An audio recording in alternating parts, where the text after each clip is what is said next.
Hello, everyone. Welcome back to the AAS YouTube channel. And this is part of the good stuff. This is the AAS Journal Author Series. And I'm very pleased to have Jon Drobny with us today. Hey, Jon. Hi, thanks for the introduction. It's exciting to be here. This Yeah. is my first sort of foray into this subfield. I'm from a different field, but yeah, I'm a graduate student at the University of Illinois. Okay.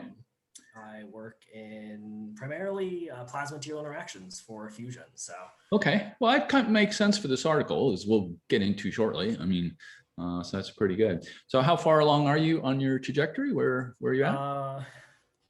very close. I'm Awesome. setting up my preliminary exam right now. I gotta finish quick because my wife just got a veterinary medicine internship at the San Francisco SPCA Oh, starting this wow. summer. So I Oh, gotta get out here quick. awesome. Well, congratulations to both of you. Thank you. Soon it will be Dr. Jon. That is Yeah. awesome. Very cool. Very cool. Well, I would hope you find your foray into astronomy interesting, and maybe you'll do another take on it. And perhaps we'll get into that when we get to the future stuff. So equinox is around the corner here, and Yeah. is there still snow on the ground in Illinois? Oh, thank goodness. No. No. Okay. Yeah, no, we've actually had a week of at least temperature-wise pleasant weather here, Mm-hmm.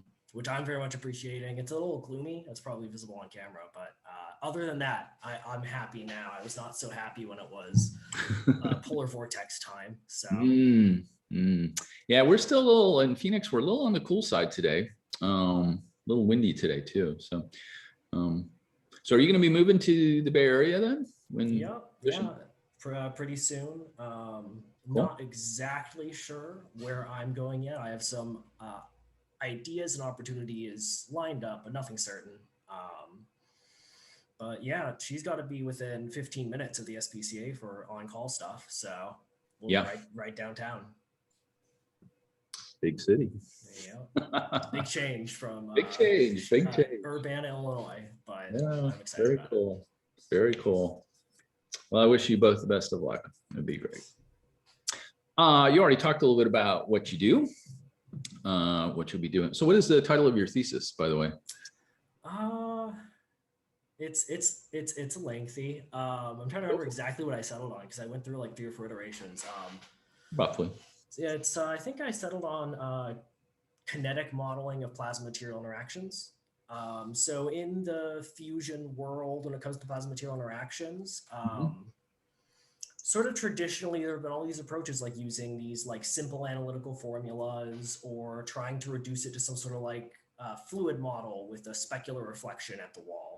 Okay. But when you get down to it, there's so much more happening there that can't be described really well with a fluid model that you really needed to have, something that's actually modeling the kinetics. And Right. on the plasma side, it's quite common to see a particle and cell to, just sort of model Yes. all the particles, superparticles. And on the material side, you have this binary collision approximation, like the very popular SRIM code, which I think still gets a dozen citations a week. And nobody's ever managed to get those two codes talking to each other in Okay. a two-way sense. Cool. Like in Fusion right now, there's this big push to do integrated modeling. My funding project is all about integrated modeling for ITER, the Okay. big reactor they're building in France. We're looking at what happens to the tungsten diverter.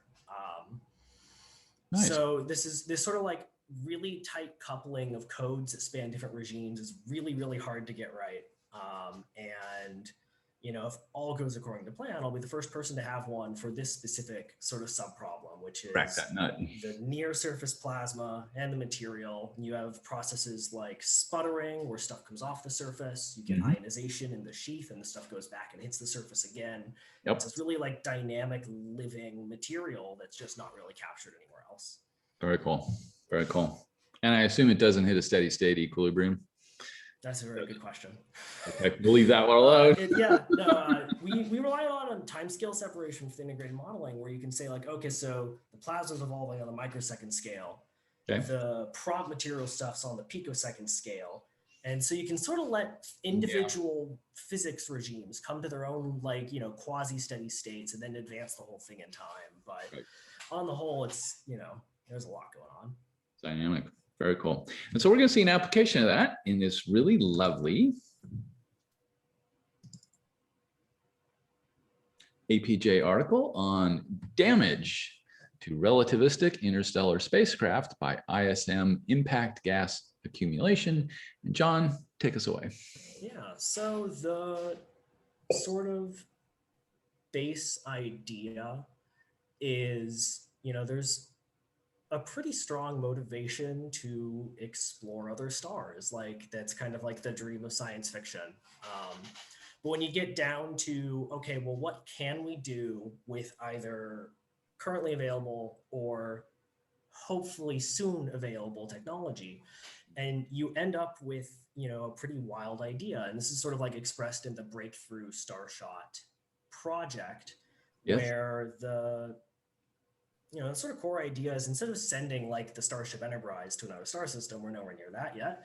Let's send, you know, some large number of tiny little spacecraft that we're going to accelerate to some significant fraction of the speed of light with the phased laser array. And you hope that you send enough of them that one of them makes it there and can, by some mechanism, send data back to us. It's a lot of questions.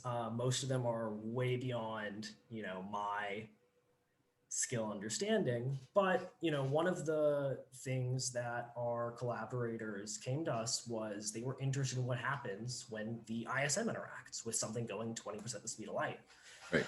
And, you know, it's not exactly a coincidence that the ISM is mostly hydrogen and helium, and that's what we deal with in fusion. Like, you know, it's sort of a logical situation. But the stuff that we worry about in fusion is this sort of like really high flux, really high temperature irradiation. Whereas, you know, this problem, it's also relatively low energy. If I say low energy, it means like KeV and below KeV. That's coming from the fusion world. Whereas this problem, you know, when you're going 20% the speed of light, all of a sudden your particles look like a MEV beam. Right. You know, unidirectional, coming at you really fast. And it's low flux. So the stuff builds up over time and it's low temperature. So you don't have all these, there are a lot of mechanisms in fusion where you're relying on temperature to promote outgassing or annealing. There's some deleterious things that happen. There's this thing called tungsten fuzz where hydrogen and helium actually start to like promote the growth of this nanoscale fuzz-like structure on the surface. But the, you know, the core problem of you got a metal or some other material and you're dumping a whole bunch of hydrogen helium into it, that problem's the same. And there's some similarities there that we wanted to sort of draw on our experience with fusion to sort of like give a best guess with the models we have as to what's going to happen to your little spacecraft. Okay. So if we go down to, I think figure 1 is where we actually have like a picture of something. Yes. Let me blow that up a little bit. Yeah, and you can see figure 2 there. So in figure 1, this is from the folks at Santa Barbara. They actually there, I don't know if they have this public anywhere, but they have a little prototype, you know, sort of centimeter scale spacecraft it's either an Arduino or Raspberry Pi Zero or something that's got all the functionality they want, but you can build it today. That's very cool. But the, you know, the like future goal would be something we can produce en masse the same way we produce CPUs, right? Because you can have a wafer where you're making like a, you know, a few dozen CPUs, and we want, instead of a system on a chip made by Qualcomm, we want a spacecraft on a chip. Very good. That's the idea. So these things are really small. I think the numbers I was given when we first talked about this was, you know, maybe 10 by 10 centimeters, but 100 microns thick, flying edge on. Okay. And the geometry, if you go to the sort of next figure number 2, the geometry is actually, it adds some really interesting issues. This is sort of like a summary figure of like everything that we think might happen. The stuff that we cover in sort of the models in this paper is the hydrogen and the helium come in and they all stop at a certain depth. Basically, the combination of electronic stopping, a tiny bit of nuclear stopping. Like where do they end up after passing through a few microns of material? What figure is it? Let's go to figure 3. And maybe that's not. With you. There's the Bragg peak in there. Okay. Yeah, I want the figure that has the distributions of the hydrogen helium. So you got sputtering yields here. Yeah. Okay. So not figure 3. So I think a little further down. You got some damage going on. Damage. More damage. Lots of damage. Here we go. All right, so I guess it was figure 8. So we discovered something pretty early when I was just running test cases using the publicly available code SRIM, which SRIM has recently come under some scrutiny for issues with sputtering yields at relatively low energies. They don't super apply here. It's just something that's been noticed by especially people in fusion where those sputtering yields may not be totally accurate. Okay. But for ranges and stopping, especially at these pretty high energies, SRIM is really well validated. It's a good code for that. Okay. And we found that hydrogen and helium stop at the same depth if they're going the same velocity. Okay. And, we didn't think that this would happen at first. Like none of us just did a back of the envelope calculation, but, it just turns out that the way the scaling works out, with the mass, going into energy and velocity, that the stopping depth of the two is about the same. It cancels out, 2 squared equals 4 or however it works out. 2 times 2 equals 2 plus 2. Right. And I'm with you. Yep. It's really tight. Okay, so these things are sinking in at millimeter type scales. Yeah. And the thing that makes that especially concerning is the thing that we've learned from lots and lots of experiments, specifically in the fusion world, is that hydrogen alone could do bad things to materials. You get like hydrogen embrittlement in metals. You can get, like spontaneous cracking and bubble formation. And similar stuff with helium, but a little different because helium's not chemically active in the material. But when you get them together, the effects are worse than either alone. I love them. And I don't know how much of that is like well understood yet. It's certainly not understood for a broad range of materials. There's a lot of work going into tungsten because that's the candidate plasma-facing component material for ITER, which is going to be exposed to lots of hydrogen and helium. And what we've learned from like molecular dynamics simulations in my funding project, other groups have done these simulations. They've learned that the hydrogen likes to like accumulate around the helium bubbles. Okay. And maybe that likes, it definitely stays there. It wants to be around those bubbles. Maybe it's increasing the, internal pressure more than the helium alone. Is that the only effect? It's not known. We don't know yet. Well, there's a lot of work ongoing on that sort of front. But, this is sort of our first surprise looking at this problem, because now if we go back to figure 3, the first thing we thought of was sputtering. So sputtering is this process where you have an energetic, typically an ion, I think, is when people mean sputtering, comes in and via a collision cascade, whether it produces like a thermal spike in local melting or cluster emission or just, like a ballistic collision, it removes some number of the material atoms. Yep. And if you just plug in, 20 MeV into a sputtering formula, you get a very, very low yield. And the sort of like explanation that I was, given for that particular shape of the sputtering yield curve, and the one that makes sense to me, is that, when you have very, very low energies, you can't sputter because you don't have enough energy. As you go higher, the sputtering yield starts to go up because you're dumping more energy into the surface. Right. As you go higher, you're still dumping more energy, but the sputtering yield starts to go down because that energy is being deposited deeper in the material.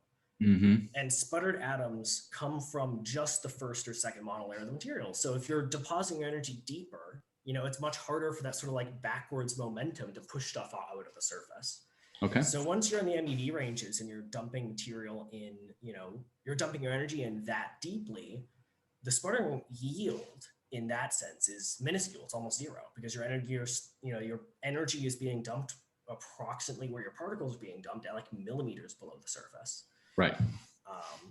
Okay. So, we did the sort of straightforward sputtering yield calculation and found that, oh, yeah, no, it's very low.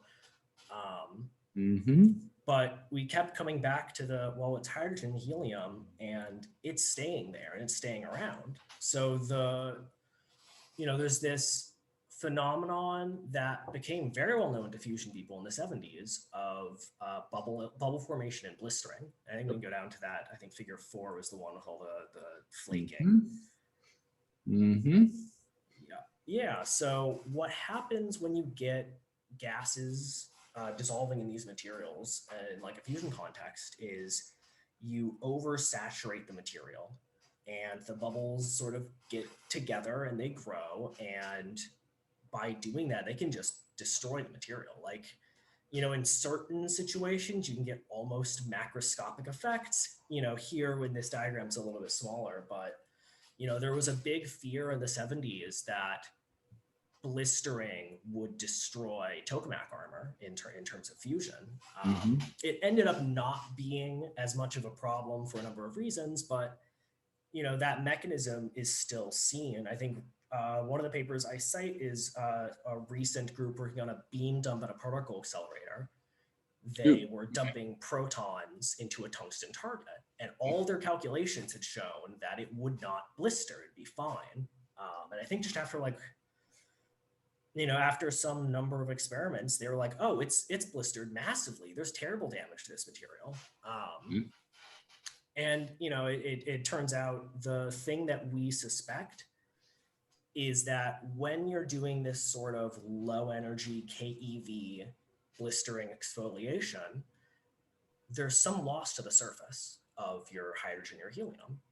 So, there's obviously in terms of ions, some of it's going to reflect, some of it's going to outgas, some of it's going to diffuse out of the surface. But when you get to MeV energies and you're depositing things much deeper, the sort of speculation is that those surface processes are no longer there. And all of a sudden, the dose of hydrogen or helium or whatever insoluble gas atom you need to start causing stuff like this goes down. Okay. Yep. That makes sense. And so, the sort of model that we're using is a very simple model from the 70s for blistering, which we do a quick calculation for the lower energy because we had one of our collaborators brought on this set of experimental data from spacecraft exposed to the solar wind, where the energy is a little bit lower. It's the KeV range. Right. We just made sure that the sort of numbers we were getting out of the model made sense here. And it's a really simple dimensional analysis, basically, where do I introduce that model? Probably the next page. S0, you're stopping. There you go. Actually, here it's on this page. It's the next set of equations on the right hand. So the suspicion is that these are bubbles being formed by hydrogen and helium, and we want to model the bubble pressure. The model is saying that the dose needed to cause all this bad stuff is related to the pressure that the gas exerts inside the material. Okay. So there's this quantity called the dissolution energy, where it's how much energy it takes to dissolve that atom in the material, and you can find the pressure by just taking the dissolution energy, multiplying it by the concentration of that species in the material. And once that pressure has exceeded a critical pressure, then that's the pressure for all of these bad stuff, all the bad stuff that's going to happen. And the other thing that's really interesting about the geometry here So one, we're not going to have as much of those surface processes because there's less surface area for the gases to escape to. But if you scroll up to the previous two figures, so yeah, there we go. So in the sort of lower energy case, the bubbles are relatively close to the surface, but they're limited to sort of the beam spread. So if you see a lot of experimental results with blistering, it's typically like an oval or ellipsoid on the surface where the beam was. It's, you know, it's the beam profile. Yes. But the ISM is not localized in that way. Like it's everywhere. It covers the entire spacecraft cross section. So you'll get stuff that is deep, you know, in the thickness of the spacecraft, all the way from top to bottom. Okay. And so the amount of surface that's available for those sort of, you know, potential like outgassing is small. So it's got to stay. Yeah, so it's got to stay, but then you still have those surfaces to do stuff to, because you have all that pressure of the stuff underneath from, you know, top to bottom. So, you know, we use this pretty simple model to just put some numbers to, is this going to be a problem for travel in the interstellar medium at fractions of the speed of light? Yes. And the one part of this is more difficult than I expected is the dissolution energies are not. I had a really tough time trying to find good sources for some of them that were, you know, relatively modern, or at least ones that I trusted. I suspect it's a similar situation to in plasma material interactions. One of our key quantities is there's the surface binding energy for sputtering, and the surface binding energy controls, you know, a lot of the sputtering. It's how strongly the surface layer atoms want to stick. But they're notoriously difficult to measure because you know, I think the closest you can get is people who use DFT, or they'll use like ab initio molecular dynamics to try to estimate it. But then if you use those values to try to match experiment, you're off. Okay. So there's, you know, it's a really just an extraordinarily tough measurement to make. And it's a difficult theoretical value to get your hands on as well.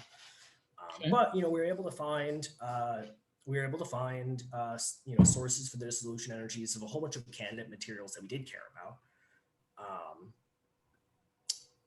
And using those, we sort of just, you know, crunched through the formula and found that, you know, for some of these materials, I think we have a table. Ranges and struggles. Yeah. Past that, I think it's probably the next set of tables. There's there we go. The material and then the. Yeah. So, you know, this is sort of the list of materials where we wanted to investigate this. Yeah, so it's tables 2 and 3. So the other key parameters in this simple model are the straggle, which is a very old-fashioned word for the standard deviation of the implantation distribution. Okay. And, you know, I think a takeaway here is that these are all incredibly narrow distributions in terms of like it's 25 millimeters deep, but it's like 1/100 of a millimeter thick. Okay. Yeah. Right? And so that sort of is our measure for what the actual like resulting concentration is going to be, because you know what your total dose is. Your dose is just take just the column density in Alpha Centauri of hydrogen and helium as best as you can estimate them. And then you have your dissolution energies, which tells you how much energy each gas atom is exerting on the surrounding material. And then you need your, you know, threshold for when it's a problem. And the original model in the 70s was, you know, when they did their calculation, they were like, this should be the yield stress. And they ran the numbers and they found that it didn't quite work. I think in that first paper from the 70s in the Soviet Journal of Plasma Physics, the conclusion reached was that there's some empirical factor we don't understand. So instead of using the yield strengths, they just used, I think it's 10% of the elastic modulus. That's what they found seemed to work. Okay, zero correction. Okay. Yeah. And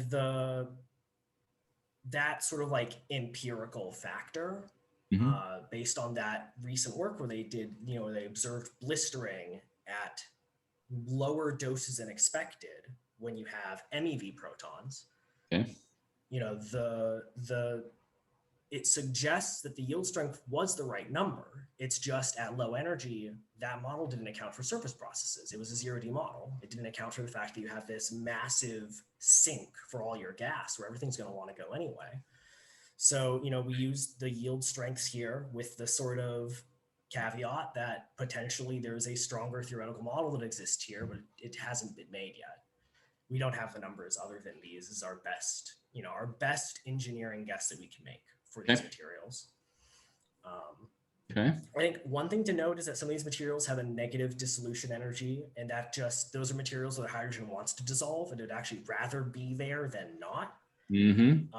And that's important because it was found pretty early on that materials with a negative dissolution energy just don't blister from hydrogen alone, which makes sense. Like there's no excess pressure being exerted by the hydrogen. It wants to be there. It's happy to be there and sort of, be an interstitial in the lattice, and it's not going to do anything bad. So most of the materials here, I can make a zero authoritative case for why they're there. I'm a little surprised why lithium and beryllium light are there. Why would you consider lithium or beryllium in a spacecraft design? So lithium was considered because it was suggested by one of our collaborators that we consider a liquid metal spacecraft, or at least a liquid metal spacecraft shield. And this is an idea coming straight from fusion. Where the, lithium coatings and like liquid lithium diverters and fusion are turning out to be this thing that actually works really well. There's a lot of physics in that, like they're low Z. So in fusion, when you get the lithium coming off, it goes into the reactor. It doesn't poison it that much. It's not causing a lot of excess radiation. And also it changes what's called hydrogen recycling. So the process of, what the hydrogen or the deuterium does when it gets to the surface. The lithium is what's called a low recycling regime because it just sucks it all up. And it actually changes the sort of macroscopic plasma physics of the device. There's other stuff like vapor shielding where the lithium will actually form its own vapor shield that can radiate away excess heat. Of course, it's already a liquid, so you don't care if you melt it. But, for all those reasons, and for the fact that the numbers we needed existed because of research for fusion. It became a candidate. Cool. Beryllium is one where we have a lot of numbers for it because early designs for fusion reactors used beryllium armor. And the thinking that, it's low Z, maybe it'll be great. It just turns out that beryllium's already an awful material to work with. And when your beryllium is saturated with tritium, it's an even worse material to work with. So it's been abandoned by fusion, but we had the numbers, and it's pretty low density. So we went ahead and included it here. Interesting. Very cool. Okay. Yeah.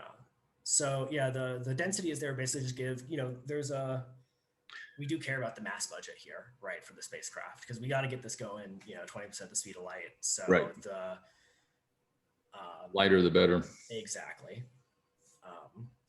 I think if you can go to the next table. Super light spacecraft coated in lithium. All right. Liquid lithium.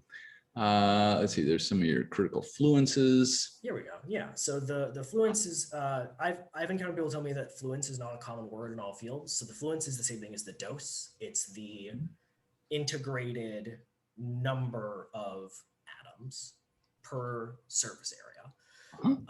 So the critical fluence is the fluence at which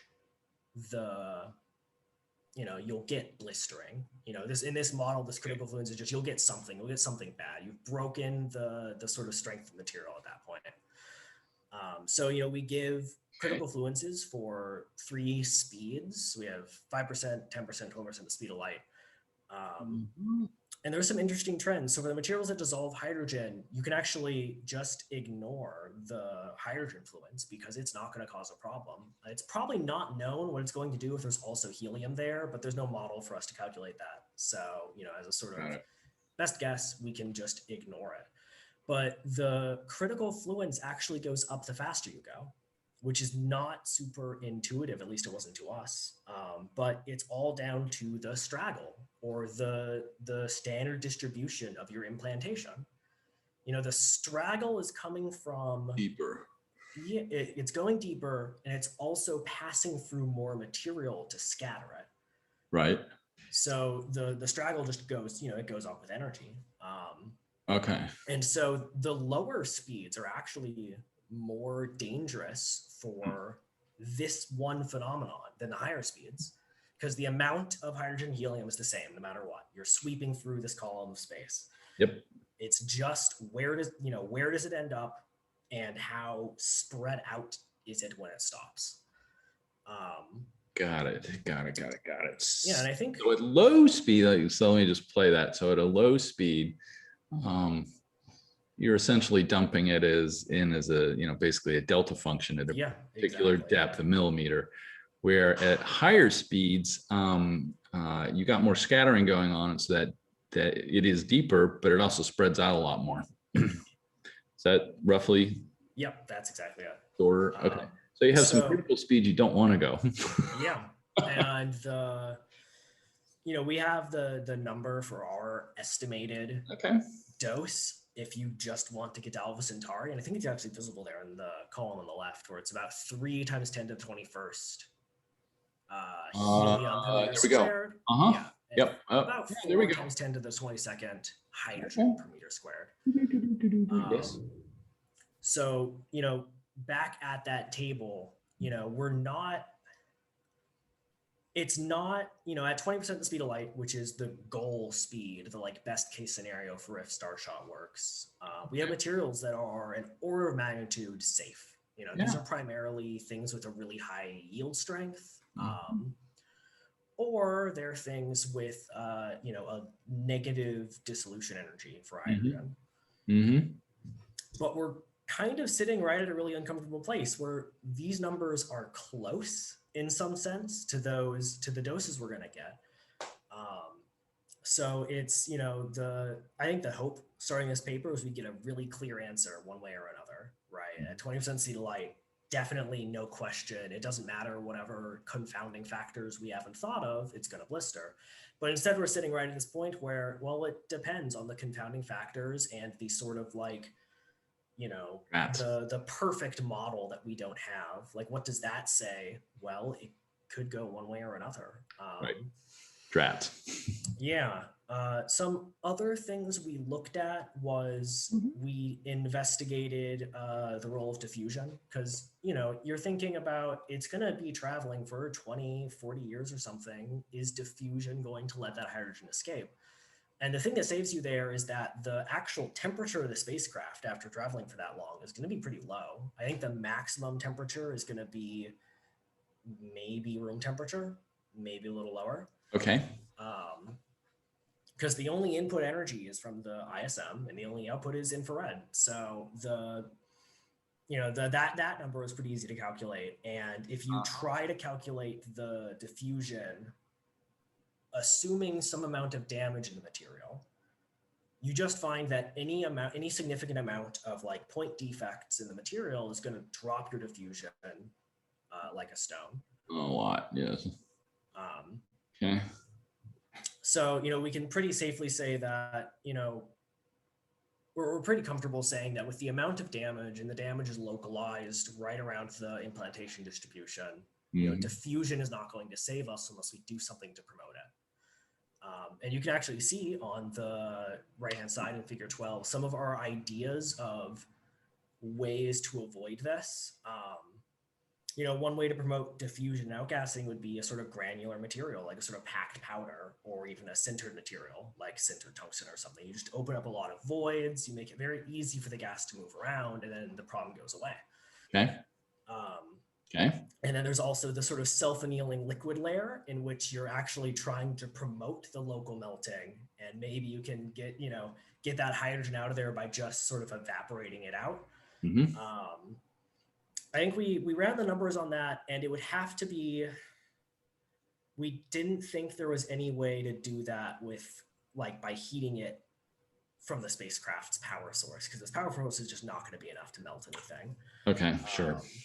Yeah, metal. Mm-hmm. Yeah, so these are sort of relatively simple ways to defeat this, and all of these strategies have been tried in fusion to get rid of all the blistering and bubbling and hydrogen absorption that we don't like. Sintered materials, liquid metals, Okay.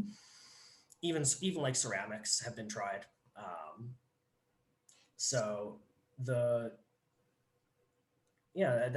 sort of like the problem. Our best effort at trying to model it using these models that were really developed for different situations, but you cut them to their core, and the core is still, it's physics. It still should hold. Exactly. Very nice. Very nice. I think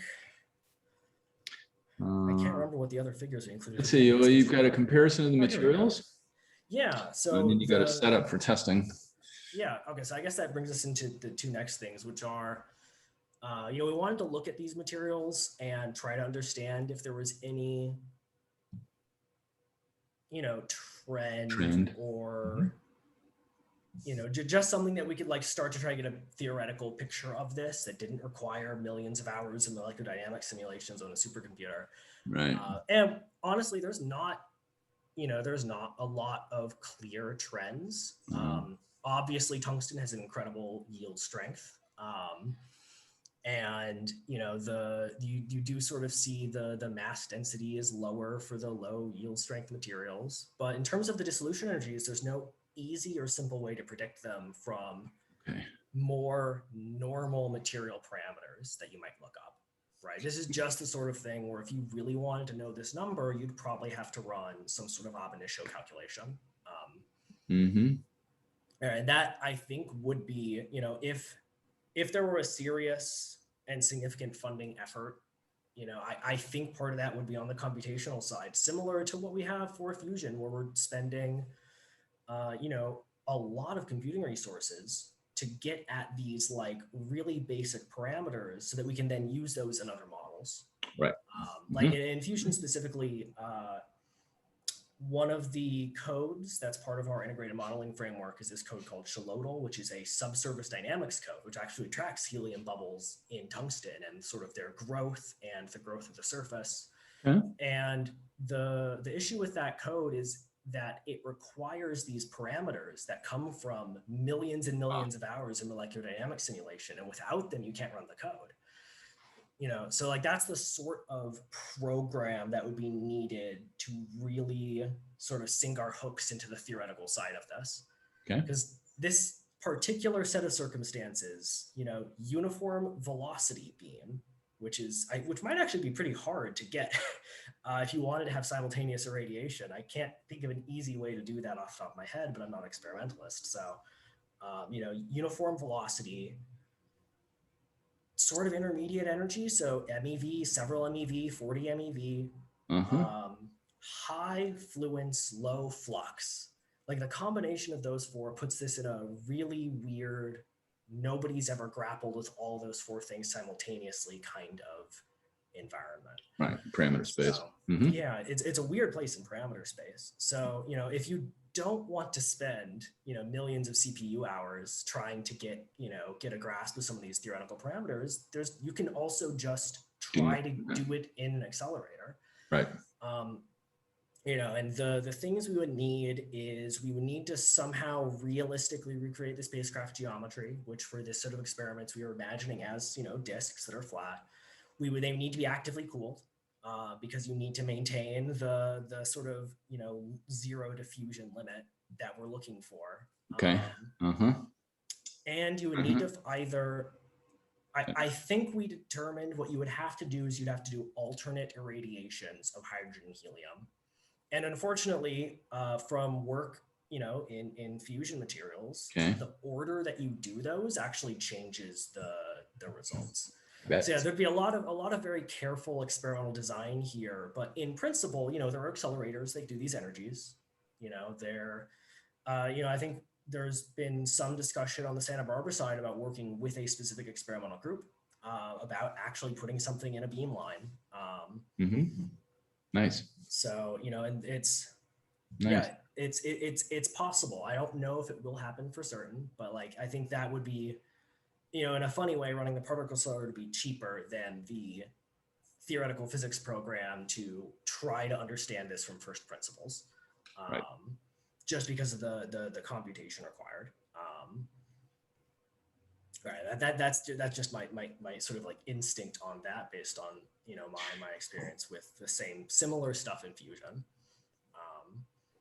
And yeah, the other future stuff that we're working on is they're also very interested in the other stuff going on in the materials. So they're looking at secondary particle production.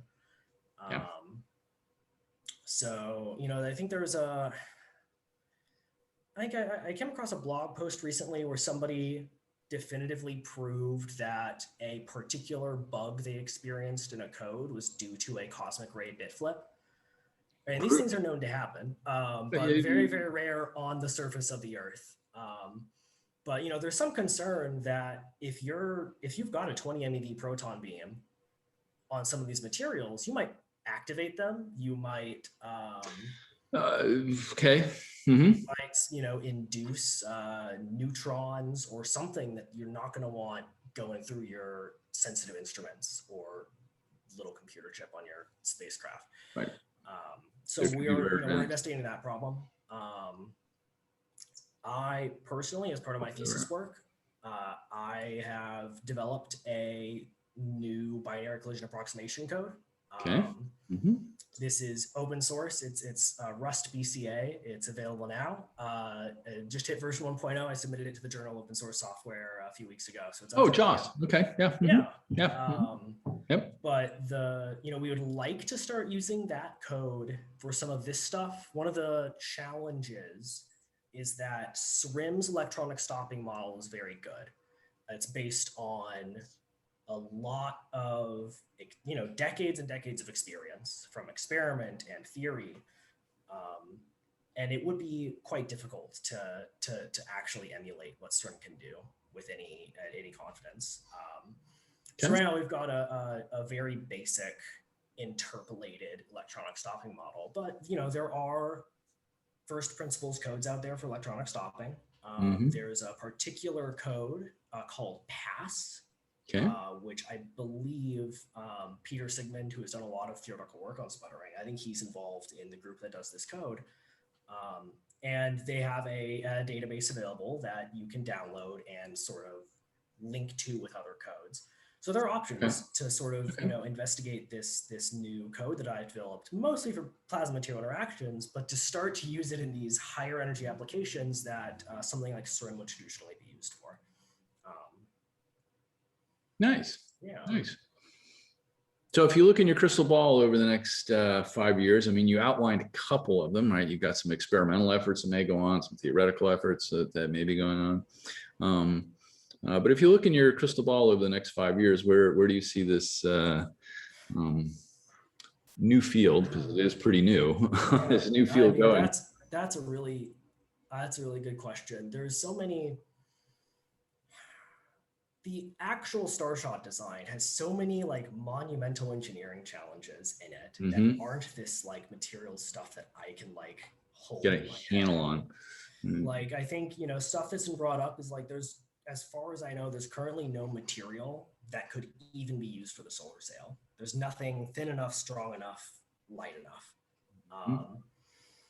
I think it's going to need something like a square kilometer scale phased microwave laser array. And like, when you're talking about like actually building something like that, then you're talking about something very dangerous. So, all that stuff makes it like a huge question mark, honestly. I have no idea. There have been, I might just be a paper on the archive. I can't remember, but there have been some ideas that you could use a very scaled down star shot to do something ambitious, but not Okay. Alpha Yeah. Centauri, something like chasing down, I'm going to pronounce this correctly, Oumuamua, the interstellar visitor, right? If you want to chase that down and maybe get to them some up close data. I think I saw that mission plan on the archive, or even smaller scale, like just getting little spacecraft out to Pluto in a reasonable length of time, because like that's hard enough. So, stuff like that is in your own backyard first. I know the sort of like light sail technology. I think the Planetary Society semi-recently did light sail too, and got pretty good success with that in terms of like altitude control. So yeah, there are ways that some of this stuff could. I don't know. There are ways that parts of the plan I think could happen in that sort of 5-year timeline, but I don't know which, and it all depends on where the money comes from and what those people are interested in. So, yes, very good, cool. Well, hopefully this will not be your first foray into publishing in the AAS journals. It'll be fun to see some future work from you on this stuff. So Jon, I want to thank you very much for walking us through your really lovely paper. You're very welcome. It was all right. Great to do. Thank you, everyone, and we'll see you on the next one. Bye-bye.